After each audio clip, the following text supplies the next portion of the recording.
ಕಳ್ಕೊಂಡಿರೋದಕ್ಕೆ ಚಿಂತೆ ಮಾಡಿ ಏನು ಪ್ರಯೋಜನ ಸರ್? ನೀವು ಕಳ್ಕೊಂಡಿದ್ದೀನಿ ಅಂತ ಕರಿತಾ ಇದ್ದೀರಾ. ನಾನು ನಿಮಗೆ ನನ್ನ ಪುಸ್ತಕಗಳಲ್ಲಿ ಓದೋದನ್ನು, ಅಂದರೆ ನನ್ನ ಅನುಭವಗಳನ್ನು ನಿಮ್ಮ ಹತ್ರ ಹಂಚ್ಕೊಳ್ತೀನಿ. ಕಳ್ಕೊಂಡದ್ದು ಬೊಗಸೆಯಷ್ಟು ಚೆನ್ನಾಗಿ ಅರ್ಥ ಮಾಡಬೇಕು. ಕಳ್ಕೊಂಡದ್ದು ಬೊಗಸೆಯಷ್ಟು, ಪಡೆದುಕೊಳ್ಳುವುದು ಸಮುದ್ರದಷ್ಟು. ಅಯ್ಯೋ ದೇವರೇ, ಇನ್ನೂ ಸಮುದ್ರದ ನಮ್ಮ ಹತ್ರ ಇನ್ನೂ ಪಡ್ಕೊಳ್ಳೋದಕ್ಕೆ ಬೇಜಾನ್ ಸಮುದ್ರದಷ್ಟಿದೆ. ಕಳ್ಕೊಂಡಿದ್ದೆಷ್ಟು? ಬೊಗಸೆಯಷ್ಟು. ಅದಕ್ಕೆ ಯಾಕೆ ಚಿಂತೆ ಮಾಡ್ತೀರಾ? ಏನು 1 ಲಕ್ಷ ಹೋಯ್ತಾ, 5 ಲಕ್ಷ ಹೋಯ್ತಾ, 10 ಲಕ್ಷ ಹೋಯ್ತಾ, 50 ಲಕ್ಷ ಹೋಯ್ತಾ, 1 ಕೋಟಿನೇ ಹೋಯ್ತಾ ಅನ್ಕಳೆಯ, ಪರವಾಗಿಲ್ಲ. 1 ಕೋಟಿನ ನೀನು ಎಷ್ಟು ವರ್ಷದಲ್ಲಿ ಸಂಪಾದನೆ ಮಾಡಿದ್ದೆ? ನಿನ್ನ ಹತ್ರ ಒಂದು ದಿವಸ ನಯಾ ಪೈಸಾ ಇರಲಿಲ್ಲ, ಬಿಕಾರಿಯಾಗಿದೆ. ಇವತ್ತು ನಿನ್ನ ಹತ್ರ ದುಡ್ಡಿದೆ.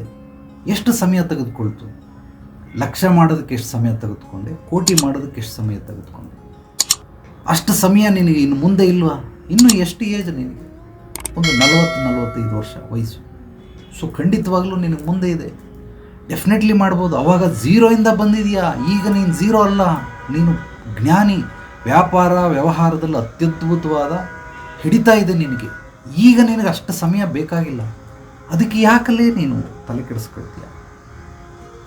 ನೀನು ಸಂಪೂರ್ಣವಾಗಿ ನಿನ್ನ ಮನಮಸ್ತಿಷ್ಕವನ್ನು ಕಂಟ್ರೋಲ್ಗೆ ಹಿಡ್ತಾ ಹಿಡ್ಕೊಂಡು ಇದು 1 ಕೋಟಿ ರೂಪಾಯಿ ಕಳ್ಕೊಂಡ್ರೆ ಹೋಗ್ಲಿ, ಏನು ತಲೆ ಕೆಡಿಸ್ಕೊ. 1 ಕೋಟಿ ಹೋಗಿಲ್ಲ, ಸುಮ್ಮನೆ ಉದಾಹರಣೆಗೆ ಹೇಳ್ತಾ ಇದ್ದೀನಿ. 1 ಕೋಟಿ ಹೋದರೆ ಮತ್ತೆ ಸಂಪಾದನೆ ಮಾಡ್ಬೋದು.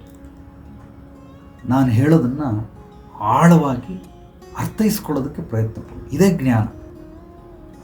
ಪಡೆದುಕೊಂಡಿದ್ದು ಕಳೆದುಕೊಂಡಿದ್ದು ಬೊಗಸೆಯಷ್ಟು, ಪಡೆದುಕೊಳ್ಳಬೇಕಾಗಿರುವುದು ಸಮುದ್ರದಷ್ಟು. ಇನ್ನೂ ಸಮುದ್ರದಷ್ಟು ಬೇಜಾನಿದೆ. 1 ಕೋಟಿ ಹೋದ್ರೇನಂತ ಇನ್ನು 100 ಕೋಟಿ ಬರ್ತದೆ, 1000 ಕೋಟಿ ಬರ್ತದೆ, 1,00,000 ಕೋಟಿ ಬರ್ತದೆ. ಅದಕ್ಕೆ ಪ್ರಯತ್ನ ಮಾಡು. ಅದು ಬಿಟ್ಬಿಟ್ಟು ಈ ರೀತಿ ಹೋಯ್ತಲ್ಲ ಕಳ್ಕೊಂಬಿಟ್ಟೆ ಅಂತೇಳಿ ನಿನ್ನ ಆತ್ಮಸ್ಥೈರ್ಯವನ್ನು ನೀನು ಕಳ್ಕೊಳ್ತಾ ಇದೆಯಾ, ಮನೋಬಲವನ್ನು ಕಳ್ಕೊಳ್ತಾ ಇದೆಯಾ, ಗೋಳಾಡ್ತಾ ಇದೆಯಾ. ಇದು ಎಲ್ಲಾದರೂ ಹೋಗ್ಲಿ ಬಿಡ್ರಯ್ಯ. ಆರೋಗ್ಯ ಏನಾದರೂ ಹೋಗ್ಬಿಟ್ರೆ ಮಗನೇ ಸೀದಾ ತಗೊಂಡು ಗುಳಿಗೆ ಹಾಕ್ಬಿಡ್ತಾರೆ ನಿನ್ನ.